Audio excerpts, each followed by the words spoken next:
C'est la nuit. Nous sommes à bord du France d'abord à bâbord et à tribord après vous, je vous en prie, une des plus belles unités de la marine de l'État. Sur le pont, derrière la grosse tourelle numéro 3, il y a une femme très belle qui fait les 100 pas. Elle est vêtue d'une admirable robe de soirée et tient à la main une tasse à thé. L'amiral arrive avec la théière et le sucrier. Combien de sucre, Marie-Thérèse? Je m'en doutais. Oh, c'est affreux. C'est impossible. Je rêve. Il se pince le bras avec la pince à sucre. Mais non, je ne rêve pas. C'est la triste vérité. Marie-Thérèse, vous êtes... Hélas! Et moi qui? Et moi qui? Et moi qui? Et vous qui quoi, mon ami? Et moi qui vous avez placé si haut dans mon estime? Hélas! Alors l'amiral s'approche d'elle et lui parle très bas à l'oreille. À l'expression tourmentée de son visage expressif et tourmenté, on comprend très nettement qu'il lui dit « Marie-Thérèse, je veux savoir qui est le père. » Et Marie-Thérèse, tournant alternativement et lentement la tête à droite et à gauche, plusieurs fois, on comprend qu'elle refuse de répondre. Alors l'amiral, oubliant les plus élémentaires notions de la galanterie française, s'oublie jusqu'à tordre les poignets de la malheureuse Marie-Thérèse. Répondez, madame, répondez. C'est votre fils, mon ami. L'amiral est alors rempli d'une joie débordante. Mon fils? Et moi qui? Et moi qui? Et vous qui quoi, mon ami? Et moi qui vous brutalisais, ah fou que j'étais. L'amiral arpente le pont en faisant le geste de bercer un enfant. Et Marie-Thérèse le regarde en hochant la tête, tristement. Mon fils, Kili Kili, où est-il son petit papa? Coucou, c'est l'amiral, il est là, le voilà, Kili Kili. Garde à vous, au drapeau, tout le monde sur le pont pour voir mon petit fiston. Mais soudain sa joie se fige. Mais comment pouvez-vous savoir, Marie-Thérèse, si c'est un garçon ou une fille? Hélas, mon ami, quand tout à l'heure je vous ai dit, c'est votre fils, hélas, je voulais dire, c'est votre fils le père. Stanislas? Hélas, mon propre fils. L'amiral s'écroule alors sur le banc de quart et reste environ 10 minutes, la tête entre ses mains.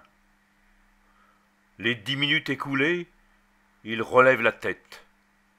On s'aperçoit alors qu'il a vieilli de 40 ans. À cet instant, de derrière la tourelle numéro 3, surgit un lieutenant de vaisseau, fort beau garçon, mais aux traits visiblement crispés par la jalousie.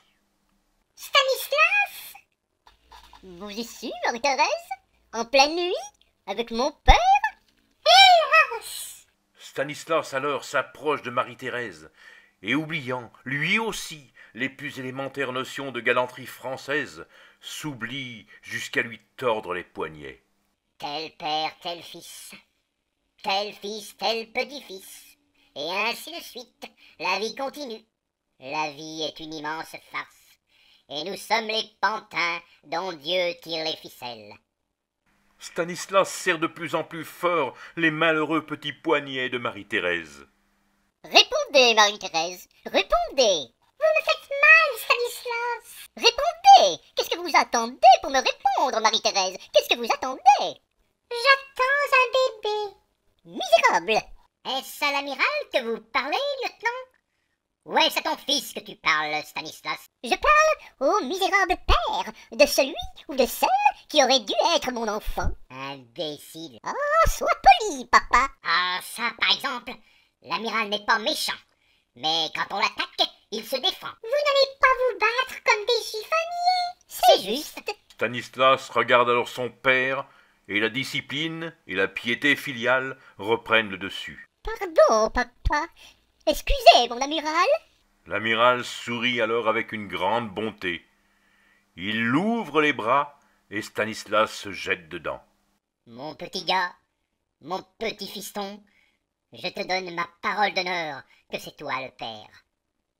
À cet instant, Marie-Thérèse pousse un éclat de rire strident. Excusez-moi, c'est nerveux. Prends bien soin d'elle, mon petit. La grossesse nerveuse, c'est mauvais. Puis, avec un étrange sourire, l'amiral fait quelques pas. Bonsoir, bonne nuit, je vais me coucher. Et dans son regard, on peut lire qu'il vient de prendre une décision tragique.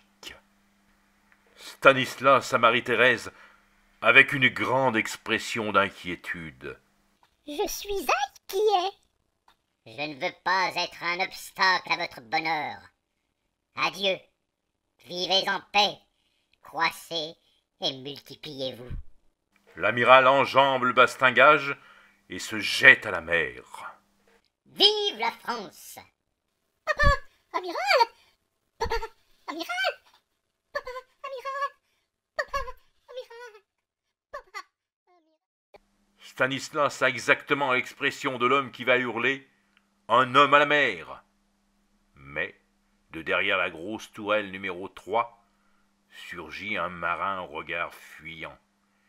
Il tient à la main une matraque. Il la lève, il la baisse, et Stanislas s'écroule. Le marin s'approche alors de Marie-Thérèse et commence avec elle une très longue conversation en allemand. Dans la cabine de la radio, l'ex-radiotélégraphiste reçoit un message bouleversant.